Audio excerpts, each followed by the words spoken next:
Hi, my name is Joan Collins, and we're standing in front of the Pea Island Cookhouse Museum.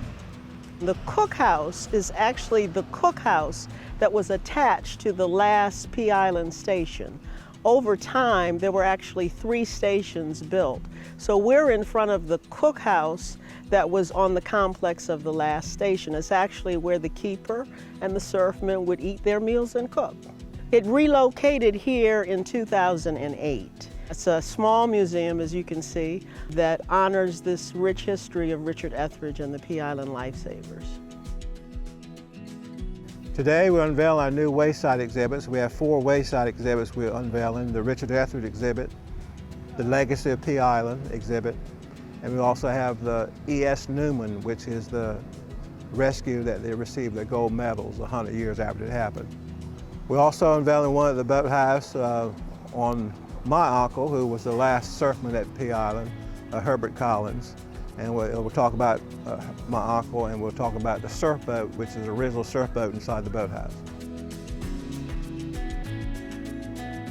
The Pea Island Life-Saving Station is the only station in the United States life-saving service that was manned by an African-American crew. And Keeper Richard Etheridge was the nation's first African-American keeper.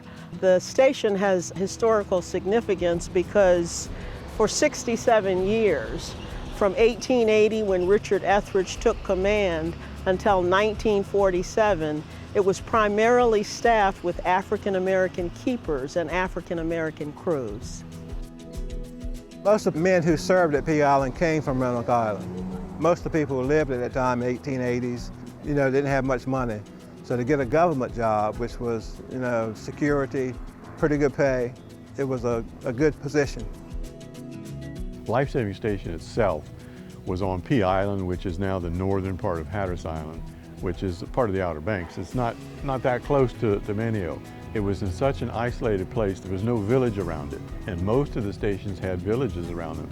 These guys actually lived around Manio or Roanoke Island, so they had to go back and forth across the sound every day to work. They would spend a week there and then come back home. And the station itself was not in Manio, but the personnel that staffed it were here.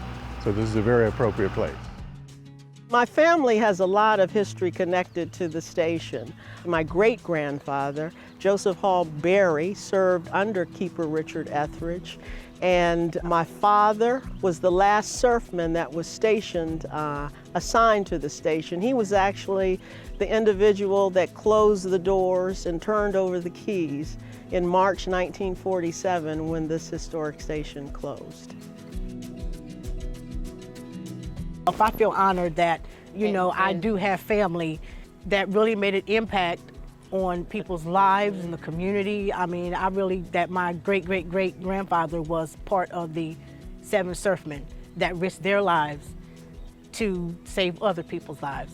And I'm also proud and honored that my granddaughter has legacy that it may be told, it may never be told, but she has something that she can resource as far as family, ancestor, legacy, history. The history of Richard Etheridge and Station Pea Island is also significant because it opened the doors for so many men, African-American men, from this area to join the service. Had it not been for Richard Etheridge, think about it, a slave who rose to become the nation's first keeper.